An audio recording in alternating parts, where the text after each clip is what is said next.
வணக்கம் ஃப்ரெண்ட்ஸ். ஐயனா துணை சீரியலில் என்ன எபிசோடில் என்ன நடக்குதுன்னு பார்க்கலாம் வாங்க.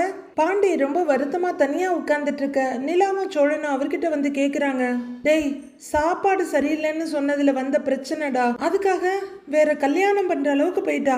இதுக்கு மேலே நான் என்னடா பண்ணுறது? நான் பேசலான்னு ட்ரை பண்ணுறேன், ஆனால் எல்லா பக்கமும் பிளாக் பண்ணி வச்சிருக்கா. ஆனால் நான் எப்படியாவது வந்து பேசணும்னு எதிர்பார்ப்பா. எப்படி பேச முடியும்? இப்போ கல்யாணத்தில் வந்து நிற்கிதுங்கிறாரு பாண்டி.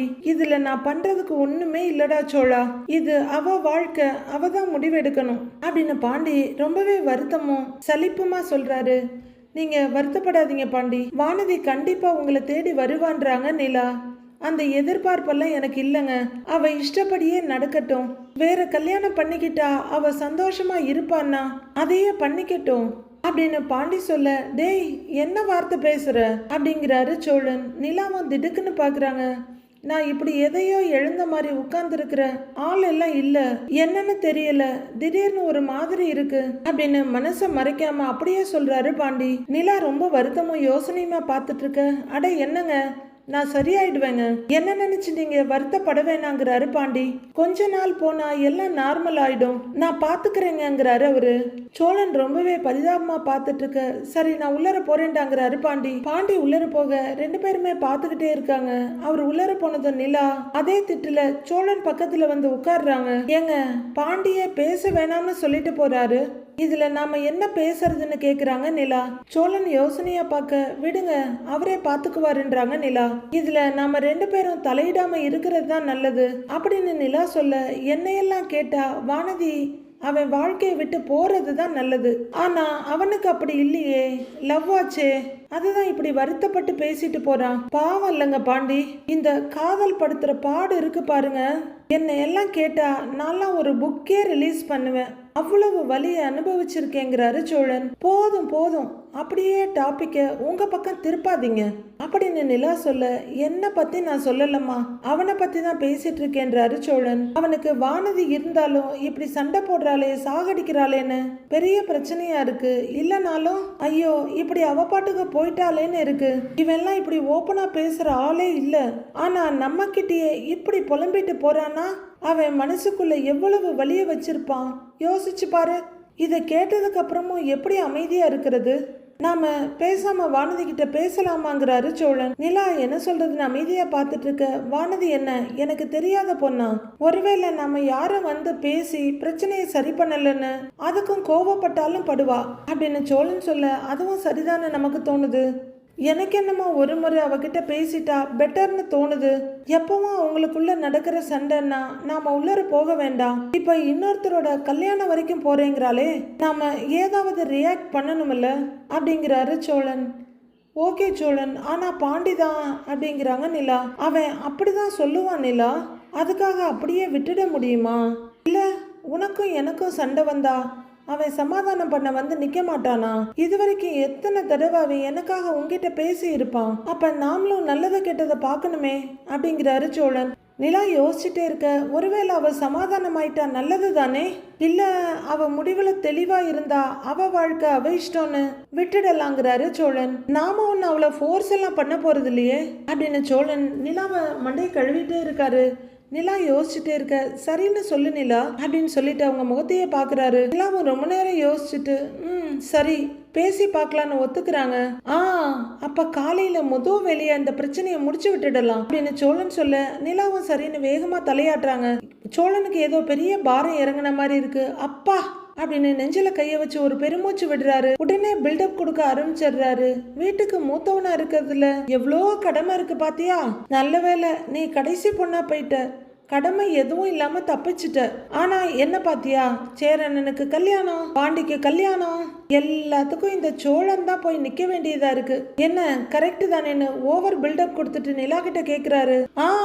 ஆமா ஆமாமா அப்படின்னு நிலா சொல்ல, அப்படி சொல்லு அப்படின்னு பெருமையா காலரை தூக்கி விட்டுக்கிறாரு. சேரன் வாசப்படியில உட்கார்ந்துருக்க. சந்தா கிட்ட இருந்து மெசேஜ் வருது. அவங்க ஹார்ட்டா அனுப்பிட்டு இருக்காங்க. ஆனா லொகேஷன் மாறல. அதே வீட்டுக்குள்ள செவுத்தோரமா கட்டில உட்கார்ந்துகிட்டு அவங்க ஹார்ட் அனுப்ப இவர் கொஞ்சம் ஹார்ட் அனுப்பிட்டு இருக்காரு. சந்தா அப்பப்ப அங்கங்க பாத்துக்கிட்டு மெசேஜ் பண்ணிட்டு இருக்க. ஐயோ சந்தா உங்ககிட்ட மாட்டிக்கிட்டா என்ன பண்றது? அப்படின்னு யோசிக்கிறவரு எந்த மெசேஜ் அனுப்பல, என்ன ஒன்றும் வரலன்னு சந்தா யோசனையோட பார்த்துட்டு இருக்காங்க. அம்மா அப்பா எப்படி இருக்காங்க, உன்னை ஒன்றும் திட்டலையே அப்படின்னு மெசேஜ் அனுப்ப டொடங்னு சவுண்ட் வருது அவங்க செல்ல. இதுல டைப் பண்ணி அவளுக்கு புரியுமான்னு தெரியலையே, இதை ஹிந்தியில எப்படி கேட்கறது அப்படின்னு சேரன் யோசிக்கிறாரு. ரொம்ப சிம்பிள்ங்க சேரன், கூகுள் டிரான்ஸ்லேட்டர் போங்க, அங்க தமிழ் டு ஹிந்தி போடுங்க, உங்களுக்கு தேவையானதெல்லாம் கிடைக்கும். அப்போ அங்க வர்ற பல்லவன் கதவு கிட்ட நின்று அண்ணனோட மொபைல பாக்குறாரு. அவரு ஏதேதோ பண்ணி ஏதோ பார்த்துட்டு இருக்கிறாரு. இது என்ன என்னென்னமோ காட்டுது, இது காட்டுறது கரெக்டா இல்லையான்னு வேற தெரியலையே அப்படின்னு யோசிச்சுட்டு குழம்பி போய் உட்கார்ந்துருக்காரு. பாக்குற பல்லவனுக்கு சிரிப்பா இருக்கு. முதல்ல நமக்கு தெரிஞ்சதை கேட்டு பார்ப்போம் அப்படின்னு டிரான்ஸ்லேட்டர் கூட உறவாட ஆரம்பிச்சிடுறாரு. சாப்பிட்டியா அப்படின்னு சொல்றவரு பார்க்கலாம் இப்ப என்ன வருதுன்னு அப்படின்னு சொல்றாரு. அதுல ஆன்சர் வருது. அது சரி, எனக்கு என்னமோ ஹிந்தி படிக்க தெரிஞ்ச மாதிரி போட்டுட்டு இருக்கேன், இதுல என்ன வந்தாலும் நமக்கு தான் படிக்க தெரியாதே, என்ன பண்றது அப்படின்னு யோசிக்கிறவரு சரி அனுப்பிவிட்டு பாப்போன்னு அனுப்புறாரு. மெசேஜ் அங்க போகுது. ஸ்கிரீனை விட சந்தாவோட முகம் பிரைட் ஆகுது. மா பாப்பா டீகே, அவங்க என்ன திட்டல, மேனே கானா காலியா ஆப் அப்படின்னு சந்தா ஒரு மெசேஜ் அனுப்புறாங்க. அவங்க அனுப்பின வாய்ஸ் நோட்டை சேரன் இங்க கேட்டுட்டு இருக்க. பின்னாடி இருந்த பல்லவன் பார்த்துட்டே இருக்காரு. அப்ப கரெக்டா தான் கேட்டிருக்கேன், அடுத்தது ட்ரை பண்ணலாம் அப்படின்னு சேரன் சந்தோஷம் ஆயிடுறாரு. அண்ணே டெவலப் ஆயிட்டு இருக்க டெக்னாலஜி எல்லாம் யூஸ் பண்ற அப்படிங்கிற மாதிரி பின்னாடி சிரிப்போடு நின்று பல்லவன் பாக்குறாரு. எப்படா பாப்போன்னு இருக்கு, அதை எப்படி ஹிந்தியில சொல்றது அப்படின்னு அவர் போன் கிட்ட கேட்டுட்டு இருக்க. ஓகே ஓகே கண்டினியூ பண்ணுங்கன்னு பல்லவன் போயிடுறாரு. வெளியே சோழன் வானத்தை பார்த்து விரல நீட்டிட்டு இருக்க. நிலா எப்படியும் அப்படி நடந்துட்டு என்ன பண்றீங்கன்னு கேக்குறாங்க. ஸ்டாரை கவுண்ட் பண்ணிட்டு இருக்கேன்றாரு அவரு. இதுக்கு சும்மா இருக்கேன்னே சொல்லலாம் அப்படின்னு நிலா கலாச்சி விட்டுடுறாங்க. சரி அப்ப நீயே சொல்லுங்கிறாரு அவரு. நான் என்ன சொல்றதுன்னு நிலா கேட்க, நான் சொல்லவான்னு கேட்டுக்கிட்டே பல்லவன் வர்றாரு. நீயா அப்படின்னு சோழன் கேட்க, நீ என்னடா சொல்ல போற அப்படின்னு நிலா கேக்குறாங்க. அங்க வர்ற பல்லவன், அண்ணன் சந்தாக்கா கிட்ட பயங்கரமா பெர்ஃபார்ம் பண்ணிட்டு இருக்குன்றாரு. அப்படியா, என்ன பண்றாருடான்னு கேக்குறாங்க நிலா.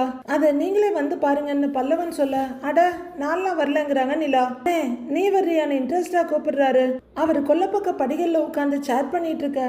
சரின்னு இவர் வர்றாருன்னு பார்த்தா கூட சேர்ந்து பார்க்கறதுக்கு ஆள் திரட்டிட்டு இருக்காரு. டேய் என்னடா கேள்வி இது, நான் வரேன்டா அப்படின்னு வழிஞ்சிக்கிட்டு எந்திரிக்கிறாரு சோழன். என்ன அவங்க பர்சனலா பேசுவாங்க, நீங்க எதுக்கு போறீங்கன்னு நிலா கேக்குறாங்க. அப்படியே பேசி தள்ளிடுவாங்க, நேர்ல இருந்தாவது சைகை பண்ணி பேசிக்கிட்டு இருப்பாங்க, இப்ப போன் வேற, அப்படி என்னதான் பேசுறாங்கன்னு பாத்துட்டு வந்துடுறேன் அப்படின்னு சோழன் சொல்ல, அண்ணி நீங்களும் வாங்கன்னு பல்லவன் கூப்பிடுறாரு. அப்படின்னு சோழன் தலையாட்ட, சிச்சி அப்படின்னு தலையாட்டுறாங்க நிலா. அண்ணி வாங்க, நீ சும்மா நீங்களும் வாங்க அப்படின்னு பல்லவன் கூப்பிட, வா அப்படின்னு சோழனை கூப்பிட்டுட்டு எழுந்திருக்கிறாரு. வாடா என்ன பேசுறாங்கன்னு பார்க்கலாம் வாடா என்ன பல்லவனை தள்ளிக்கிட்டே சோழன் நடக்க நிலா பின்னாடி வர்றாங்க.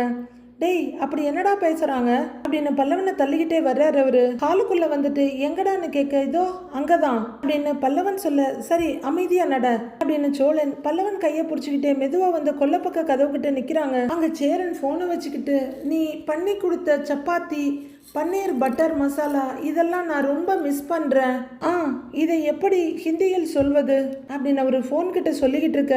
நிலாவும் சோழனுக்கு பின்னாடி நின்று பார்த்துக்கிட்டு இருக்காங்க. ஏய் ரொமான்டிக்கா பேசணும்னு பார்த்தா எப்படி பேசிட்டு இருக்கு பாரு அப்படின்னு சோழன் சிரிப்போட பார்த்துட்டு இருக்காரு. நிலா அவர் முதுகுல தட்டி, சோழன் போதுங்கிறாங்க, அதான் பர்சனலா பேசுறாங்கன்னு தெரியுது இல்ல, வாங்க இப்படி சோழன் வாங்க, பல்லவா வாடா அப்படின்னு நிலா சோழனை இழுத்துட்டு போறாங்க. பல்லவன் அங்கேயே நின்று பார்த்துட்டு இருக்காரு. ரொமான்டிக்கா பேசுவார்னு பார்த்தா சாப்பிட்றத பத்தியும் சமைக்கிறத பத்தியும் பேசிட்டு இருக்காரு அப்படின்னு சொல்லிக்கிட்டே புலம்பிக்கிட்டே போறாரு சோழன். பல்லவன் மட்டும் அங்கேயே நின்று சுவாரஸ்யமா பார்த்துட்டு இருக்க. ஸ்கிரீன்ல வந்ததை பார்த்துட்டு, என்ன இது ஹிந்தி மாதிரியே இல்லையே அப்படின்னு சேரன் ஸ்கிரீனை பார்த்து புலம்பிட்டு இருக்காரு. இதோ வந்துட வேண்டியதுதான் அப்படிங்கிற பல்லவன் அண்ணனை கூப்பிட திரும்பி பாக்குறாரு. அப்படின்னு உடனே மொபைல பின்னாடி மறைக்கிறாரு. பின்னாடி வச்சுட்டு வாடா பல்லவான்னு சொல்ல அவரும் பக்கத்துல உட்கார்ந்துகிட்டு என்னென்ன பண்றேன்னு கேக்குறாரு. ஒன்னும் இல்லடா சும்மாதான் காத்து வாங்கிட்டு இருக்கேன் அப்படின்னு சேரன் சொல்ல, நான் எல்லாத்தையும் பார்த்துட்டேன்னு உனக்கு ஹெல்ப் பண்ணதான் வந்தேன்னு பல்லவன் சொல்ல திடுக்குன்னு பாக்குறாரு சேரன். அது எனக்கு என்ன ஹெல்ப், அதெல்லாம் ஒண்ணு வேணாம், நீ போய் படிப்போ அப்படிங்கிறாரு சேரன். அண்ணே ப்ரௌசரில் போட்டு டிரான்ஸ்லேட் பண்ணுறதுலாம் ரொம்ப கஷ்டம்னு ஏஐன்னு ஒன்று இருக்கு, அந்த ஆப்பை ஏற்றி தரேன், அதே மாதிரி தமிழில் சொல்லி ஹிந்தியில் டிரான்ஸ்லேட் பண்ண சொன்னா உடனே பண்ணிடும், அதை அப்படியே நீ அனுப்பலாம் அப்படின்னு பல்லவன் சொல்ல ஆச்சரியமா அதிர்ச்சியமா ஆன்னு பார்க்குறாரு சேரன். அவங்க ஏதாவது ஹிந்தியில அனுப்புனா கூட அதை இதுல போட்டினா உடனே தமிழ்ல டிரான்ஸ்லேட் பண்ணி கொடுத்துரும் அப்படின்னு பல்லவன் சொல்ல, அப்படியாடா அப்படின்னு ஆச்சரியமா ஆர்வமா கேக்குறாரு சேரன். ஆமான்னு சொல்லவோ அப்படின்னு பாக்குறாரு. உன்னோட மொபைலை கொடுன்னு. ஏத்தி தர்றேன் அப்படின்னு பல்லவன் கேட்க தயங்கிக்கிட்டே எடுத்து கொடுக்குறாரு. இதுல இருக்கு பாரு, இந்த ஆப் தான் அப்படின்னு பல்லவன் சொல்ல, நான் பேசுனது எதையும் நீ கேட்கலையே அப்படின்னு சந்தேகமா கேக்குறாரு சேரன். சேச்ச அதெல்லாம் இல்லைன்னு, நான் போய் அதெல்லாம் கேட்பனா அப்படின்னு பல்லவன் சொல்ல, டேய் அப்படின்னு சேரன் அவரை பாக்குறாரு. அண்ணே இங்க கவனி, இங்க பாரு, இன்ஸ்டால் ஆயிடுச்சா? சரி நீ என்ன கேட்கணும்னு சொல்லி கேட்போம் அப்படின்னு பல்லவன் சொல்ல, கொஞ்சம் யோசிச்சுட்டு அந்த ஊர்ல வெயில் நல்லா அடிக்குதான்னு கேளு அப்படின்னு சேரன் சொல்ல, பல்லவன் சேரனை முறைக்கிறாரு. அவர் என்னடாங்கிற மாதிரி பார்க்க, ஏதாவது ரொமான்டிக்கா கேட்பன்னு பார்த்தா வெயில் அடிக்குதா மழை பெய்யுதான்னு கேட்குற அப்படிங்கிறாரு பல்லவன். ஏய் ரொமான்டிக்காவா? படிக்கிற பையன் பேசுற பேச்சாடா இது? நீ சொல்லி கொடுத்தது போதும், போய் படி, கிளம்பு போ, நான் பாத்துக்கிறேன். வந்துட்டான் என்னமோ எனக்கு எதுவுமே தெரியாத மாதிரி அப்படின்னு சேரன் விரட்டி விட, பல்லவன் சிரிச்சுட்டே எழுந்து 2 போறவரு அண்ணன்னு கூப்பிடுறாரு. என்னடா நிமிந்து பார்க்க, ஏதாவது டவுட்னா என்கிட்ட கேளுன்னு அப்படின்றாரு பல்லவன். என்ன டவுட்னு அவர் கேட்க, இல்ல ஏஐ யூஸ் பண்றதுல ஏதாவது டவுட் இருந்தா கேளுன்னு அப்படின்னு பல்லவன் சொல்ல, டேய் போடா போ, போய் அந்த ஏஐ யூஸ் பண்ணி படிக்கிற வேலையை பாருங்கிறாரு அவரு. பல்லவன் அந்த பக்கம் போனதும், ஓகே நல்ல விஷயமா சொல்லி கொடுத்துருக்கான் அப்படிங்கிறவரு அதை ஆன் பண்ணி சந்தா அப்படின்னு மெசேஜ் அனுப்புறாரு. சந்தாவும் சந்தோஷமா பார்த்துட்டு இருக்காங்க. அடுத்த நாள் பொழுது விடியுது. நிலாவும் சோழனும் ஒரு காஃபி ஷாப்ல வந்து உட்கார்ந்து இருக்காங்க. 2 பேரும் காஃபியை குடிச்சிட்டு உட்கார்ந்து இருக்காங்க. நிலா அவ ஏதாவது எடக்கு முடக்கா பேசுவா, நீ ஹர்ட் ஆயிடாதங்கிறாரு சோழன். நான் எதுக்கு ஹர்ட் ஆக போறேன், நீங்க எதுக்கும் தேவையில்லாம அவகிட்ட வாய் கொடுக்காம இருங்க அப்படின்னு சோழனுக்கு நிலா சொல்ல, ட்ரை பண்றேங்கிறாரு அவரு. அப்போ அந்த ரெஸ்டாரண்டோட கதவை திறந்துட்டு உள்ளர வர்றாங்க வானதி. ஒருன்னு முகத்தை வச்சுட்டு அவங்க இவங்க பக்கமா வர, வா வானதி வந்து உட்காருன்றாரு சோழன். வானதி உட்கார, அப்புறம் எப்படி இருக்கன்னு சோழன் கேக்குறாரு. நல்லா இருக்கேன், நீங்க 2 பேரும் எப்படி இருக்கீங்கன்னு வானதி கேக்குறாங்க. நிலா சிரிப்போட தலையாட்ட, நல்லா இருக்கோன்றாரு சோழன். எதுக்கு வர சொன்னீங்கன்னு வானதி ஸ்ட்ரைட்டா கேட்க, சும்மா பேசலான்னு தாங்கிறாரு சோழன். நீங்க எதுக்கு என்கிட்ட பேசணும் அப்படின்னு வானதி முகத்துல அடிச்ச மாதிரி கேட்க, நிலாவுக்கு டக்குன்னு ஒரு மாதிரி ஆயிடுது. ஏன் வானதி, நாங்க உங்ககிட்ட பேசக்கூடாதா அப்படின்னு சோழன் சாதாரணமாவே கேட்க, வானதி ஒன்னும் சொல்லாம முகத்தை உம்முன்னு வச்சுட்டு திருப்பிக்கிறாங்க. என்ன ஆரம்பமே இப்படி இருக்கேன்ற மாதிரி சோழனும் நிலாவும் ஒருத்தர் பாத்துக்கிறாங்க. வானதி, உனக்கும் பாண்டிக்கும் ஏதாவது பிரச்சனையான்னு சோழன் கேட்க, ஆமா பிரச்சனை தான் அப்படின்னு பட்டுன்னு பதில் சொல்றாங்க வானதி. மறுபடியும் நிலா ஒரு தடவை பாத்துக்கிறாரு சோழன். கொஞ்சம் தயங்குறவரு, அது பாண்டி ரொம்ப வருத்தத்துல இருக்கான் வானதின்னு சொல்ல, இருக்கட்டும்ங்கிறாங்க. அதை கேட்டு 2 பேருக்கும் ஒரு மாதிரி ஆயிடுது. என்னைய எவ்வளவு இன்சல்ட் பண்ணா, வருத்தப்பட்டு தான் ஆகணும், வருத்தப்பட தான் செய்யணும் அப்படின்னு வானதி சொல்ல, நிலாவுக்கு கொஞ்சம் சங்கடம் ஆயிடுது. எப்பவும் நடக்கிற சண்டையா இருந்தா பரவாயில்ல வானதி, நீ ஏதோ இன்னொரு பையனை கல்யாணம் பண்ணிக்க போறேன்லாம் சொன்னியாமே அப்படின்னு சோழன் கேட்க, ஆமா சொன்னேன், நான் ஒன்னும் சும்மா சொல்லலையே, வேற பையனை கல்யாணம் பண்ணிக்க தான் போறேன், எனக்கு கல்யாணம் நடக்க தான் போகுது அப்படின்னு வானதி படப்படன்னு பேசிட்டு போக நிலா அதிர்ச்சியோட பாக்குறாங்க. சோழனே வாயடிச்சு போய் உட்கார்ந்துருக்காரு. விளையாடாதீங்க வானதின்னு நிலா மெதுவா சொல்ல, நான் ஏன் விளையாட போறேன், கல்யாண விஷயத்துல யாராச்சும் விளையாடுவாங்களா அப்படின்னு வானதி அதுக்கும் பட்டுன்னு அடிக்கிறாங்க. 2 பேரும் திருன்னு உட்கார்ந்துருக்க, நான் நிஜமாவே கல்யாணம் பண்ண தான் போறேன் அப்படின்னு வானதி சொல்ல, வானதி வேறொருத்தவங்களை கல்யாணம் பண்ணிக்கணும்னு யோசிக்கிற அளவுக்கு அப்படி என்னதான் நடந்ததுங்கிறாரு சோழன்.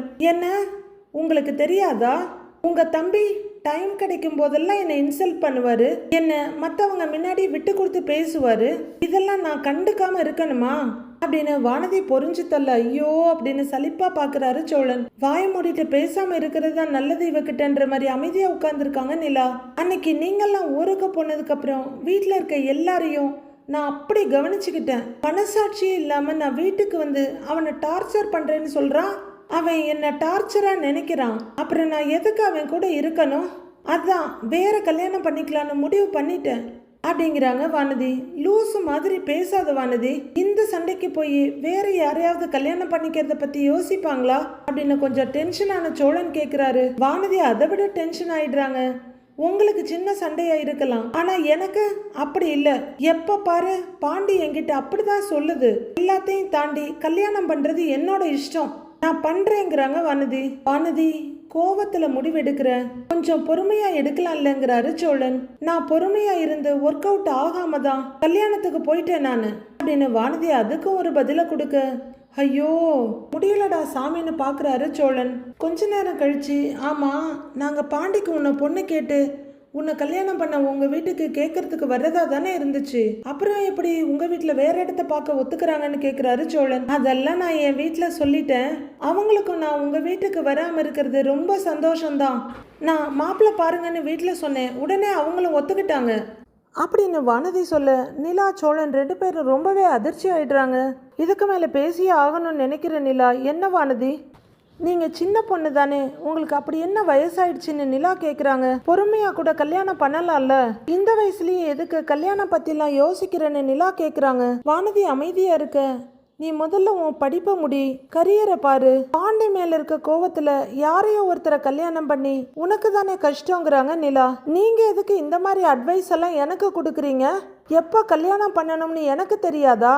நான் என்ன 13 வயசு பொண்ணா? எனக்கு 21 வயசு ஆகுது. எப்ப கல்யாணம் பண்ணணும்னு எனக்கு தெரியும் அப்படின்னு வானதி படபடன்னு பொறிஞ்சு தள்ள நிலாவுக்கு முகமே மாறி போயிடுது. சங்கடத்தோட சோழனை பாக்குறாங்க. நீங்க இவ்வளவு பேசுறீங்கல்ல, நீங்க மட்டும் எப்ப கல்யாணம் பண்ணனீங்களா சொல்லுங்க? காலேஜ் முடிச்ச உடனே தானே நீங்களும் கல்யாணம் பண்ணிக்கிட்டீங்க.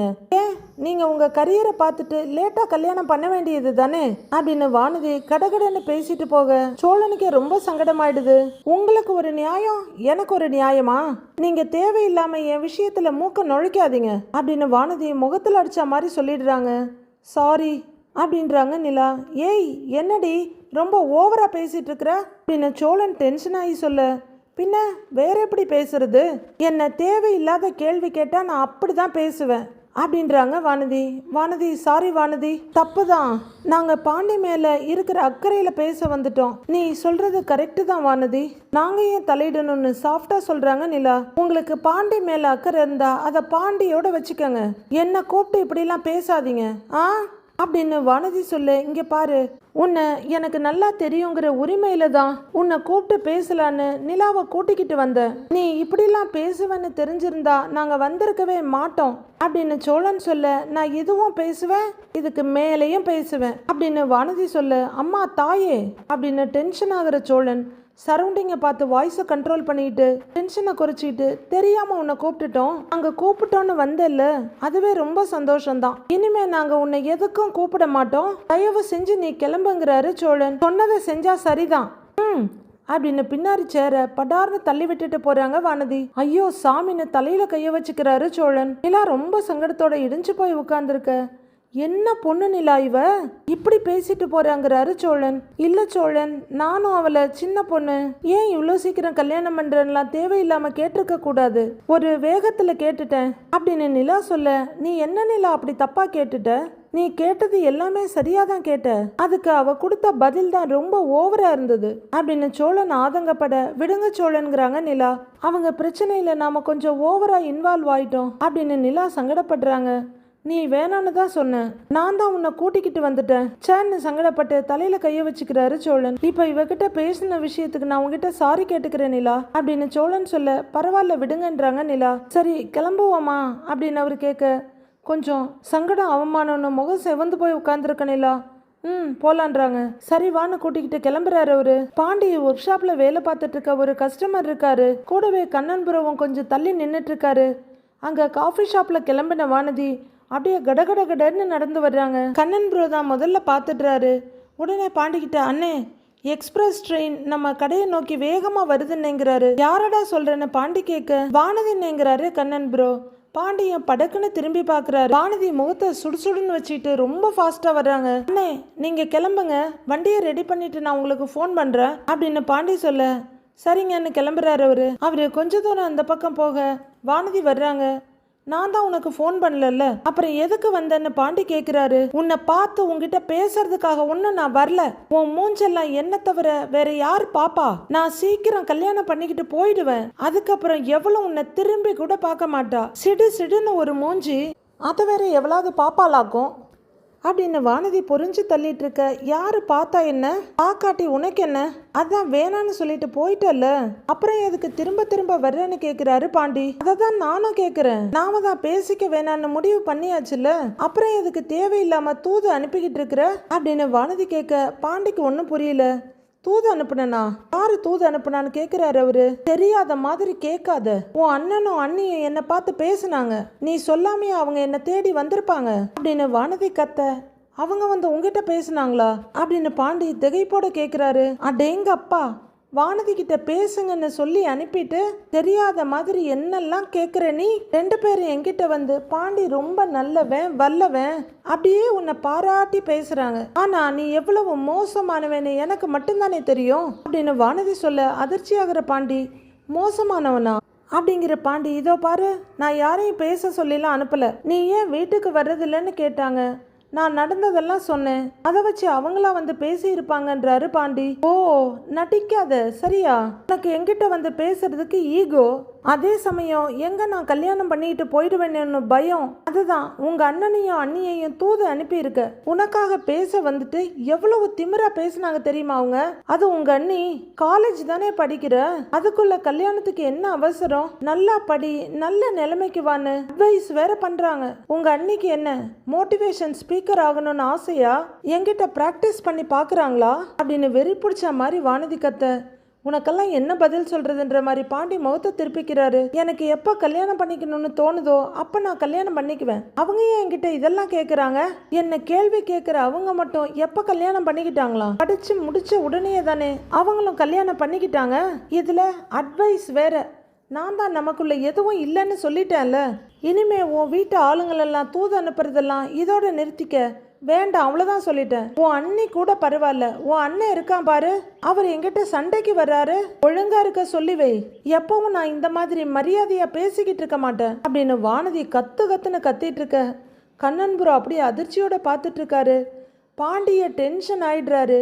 ஏய் நிறுத்துடி, நான் தான் சொல்றேன்ல அனுப்பலன்னு. என் மேல இருக்க அக்கறையில உங்ககிட்ட வந்து பேசி இருக்காங்க. உன்னை விட்டு இருக்கிறதா எனக்கு நிம்மதி. நான் உங்களுக்கு தெரியல பாரு. நான் வீட்டுல பேசிக்கிறேன். இனிமே என் வீட்டில் இருந்து யாரும் உன்னை தேடி வரமாட்டாங்க அப்படிங்கிறாரு பாண்டி. உன் அண்ணனையும் அண்ணியும் சொன்னதும் எவ்வளோ கோவம் வருது பாரு உனக்கு. எப்போ பாரு என்னை இதே இடத்துல வச்சு உன் அண்ணன் ஓட்டுவாரு. அப்பெல்லாம் நீயும் ஈன்னு இழிச்சுக்கிட்டு தானே நின்ன. இப்போ நான் திரும்ப பேசும்போது மட்டும் கடுப்பாகுதோ அப்படின்னு கத்துன்னு கத்துறாங்க வானதி. அவரு டக்குன்னு கையெடுத்து கும்பிட்டு, அம்மா தாயே, அவங்க தெரியாம பேசிட்டாங்க, இத வளர்க்காத, தயவு செய்து இதோட விட்டுடு.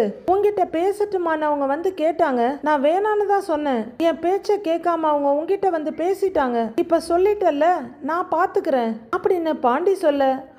அதானே, நீ எப்படி பேசுங்கன்னு சொல்லுவ? பேசாம இருங்கன்னு தான் சொல்லுவ. உனக்கு தான் நான் வேண்டாமே அப்படின்னு பாண்டி சொன்ன பதில வச்சு அதுக்கு ஒரு சண்டை இழுக்க ஆரம்பிக்கிறாங்க வானதி. ஐயோ, என்ன தாண்டி உன் பிரச்சனை? இனிமே என் வீட்டுல இருந்து யாரும் வரமாட்டாங்க. நீ கல்யாணம் பண்ணு, என்ன வேணும்னாலும் பண்ணு. உன்னை பார்த்தது, லவ் பண்ணது எல்லாத்தையும் நான் மறந்துடுறேங்கிறாரு பாண்டி. ஓ ஆமா, மறக்கிறதெல்லாம் தான் உனக்கு ஈஸியா வருமே. தூங்கி எழுந்து எல்லாத்தையும் மறந்துடுவல்ல நீ. ஆனா எனக்கு தான் எல்லாத்தையும் மறக்க கஷ்டமா இருக்குன்னு எங்கேயோ பார்த்துட்டு சொல்றாங்க வானதி. கஷ்டமா இருந்தா போடி, எங்கேயாவது முட்டிக்கோ, சும்மா இங்க வந்து என்ன டார்ச்சர் பண்ணாத அப்படின்னு அதிகபட்ச கோவத்துல பாண்டியன் கத்துறாரு. டார்ச்சர் இல்ல, மறுபடியும் என்ன டார்ச்சர்னு சொல்றல்ல நீ. நான் போறேன், ஆனா உன் வீட்டு ஆளுங்கிட்ட நமக்குள்ள எல்லாமே முடிஞ்சிருச்சுன்னு சொல்லு அப்படின்னு வானதி கிரீச்னு கத்துறாங்க. சொல்லிட்டல்ல, கிளம்புங்கிறாரு பாண்டி. வானதியும் படுபயங்கர கோவத்தோட வெடுக்குன்னு திரும்பி வந்ததை விட இன்னும் வேகமா போறாங்க. பாண்டியால தாங்க முடியாம அப்படின்னு டென்ஷனா திரும்புறாரு. பாவம் பாண்டி. டென்ஷன்னா கொஞ்சம் நெஞ்ச டென்ஷன்ல, டார்ச்சர்னா அதுக்கும் ஒரு அளவுக்குள்ள இல்லைன்ற அளவுக்கு பண்ணிக்கிட்டு இருக்காங்க வானதி. இதெல்லாம் பார்க்குறப்ப ஐயோ சாமி, இந்த பையன் ரொம்ப பாவம். இனிமேலாவது வானதி டார்ச்சர்லேருந்து தப்பிக்கிட்டோன்னு வேண்டதான் முடியும் நம்மளால. அடுத்து என்ன நடக்க போகுதுன்னு வர எபிசோடில் பார்க்கலாம் ஃப்ரெண்ட்ஸ்.